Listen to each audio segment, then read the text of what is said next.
আসলেন? সৌদি আরব থেকে। আপু কোন রাষ্ট্র থেকে আসলেন আপনি? আমি সৌদি আরব থেকে আসছি।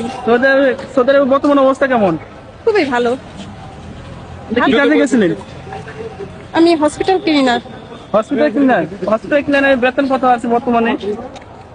আছে 50, আচ্ছা, 45। সৌদি আরবে কি দালালের মাধ্যমে গেলে ভালো হবে নাকি আত্মীয় স্বজনের মাধ্যমে গেলে ভালো হবে? না, কোম্পানির মাধ্যমে।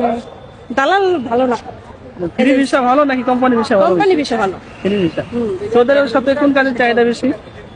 হাউস কিপিং, মেয়েদের জন্য আর কি। মেয়েদের জন্য। আচ্ছা, সেখানে কি যুদ্ধের কোনো প্রভাব ফেলছে? না না না, আমার ওই জায়গায় কোনো যুদ্ধের প্রভাব ছিল না। সৌদি আরবে কোন শহরে থাকেন? মদিনা। মদিনার অবস্থা কেমন? ভালো। কত টাকা দিয়ে গেছিলেন আপনি? আমার টাকা লাগেনি কোনো। আচ্ছা, কিসের মাধ্যমে? আছে আমার আত্মীয় স্বজনের আত্মীয় স্বজনের মাধ্যমে টাকা লাগে নাকি? আচ্ছা, যারা নতুন করে যাবে তাদের উদ্দেশ্য কিছু বলুন। গেলে ভালো হবে আর কি, ভালো কিছু করতে পারবে। ভালো কিছু করতে হবে।